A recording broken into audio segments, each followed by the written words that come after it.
র‍্যাব-৯ Sylhet metropolitan police এবং সেনাবাহিনীর যৌথ অভিযানে ১৯৩ লিটার দেশীয় মদ ও ২ কেজি গাঁজাসহ ৫ জন মাদক ব্যবসায়ী গ্রেফতার।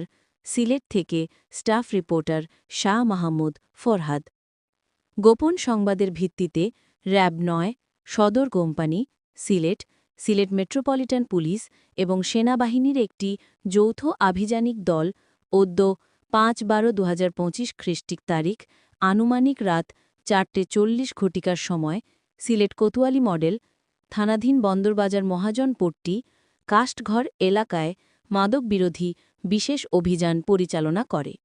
যৌথ আভিধানক দলটি ঘটনাস্থলে পৌঁছালে যৌথ বাহিনীর উপস্থিতি টের পেয়ে ৫ জন ব্যক্তি সুকৌশলে পালানোর চেষ্টাকালে তাদেরকে ধৃত করা হয়। ধৃত ব্যক্তিদের জিজ্ঞাসাবাদে জানায় যে তাদের হেফাজতে মাদকদ্রব্য রয়েছে। পরবর্তীতে ঘটনাস্থল তল্লাশি ভবনের ছাদের পূর্ব পাশের কোণ থেকে বাদামি রঙের স্কচ টেপ দ্বারা মোড়ানো একটি নীল রঙের পলিথিন ব্যাগের ভিতর এবং ২ কেজি গাঁজাসহ তাদেরকে গ্রেফতার করা হয় হতে ১০৯টি প্লাস্টিকের বোতলে ভর্তি ১৯৩ লিটার দেশীয় মদ। গ্রেফতারকৃত ব্যক্তিরা: ১ বিশাল ২৩ বছর পিতা মৃত গামা, সাং সুইপার কলোনি থানা কোতোয়ালি জেলা সিলেট। ২ আকাশ ২৩ বছর পিতা চুনিলাল, জয়, সাং টিলারগাঁও থানা জালালাবাদ জেলা সিলেট।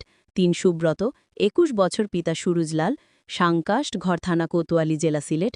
৪ রাজা ২০ বছর পিতা শুভলাল, সাংকাস্ট ঘর থানা কোতোয়ালি জেলা সিলেট এবং ৫ করণলাল ২২ বছর পিতা মৃত দুলাল লাল, সাংকাস্ট ঘর থানা কোতোয়ালি জেলা সিলেট।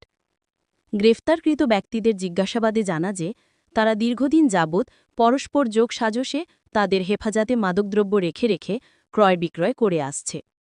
পরবর্তী আইনগত ব্যবস্থা গ্রহণের লক্ষ্যে গ্রেফতারকৃত ব্যক্তিদের বিরুদ্ধে মাদকদ্রব্য নিয়ন্ত্রণ আইন ২০১৮ খ্রিস্টাব্দের সংশ্লিষ্ট গাড়ায় মামলা দায়ের পূর্বক গ্রেফতারকৃত ব্যক্তিদের ও জব্দকৃত আলামত এসএমপি সিলেটের কোতোয়ালি মডেল থানায় হস্তান্তর করা হয়েছে।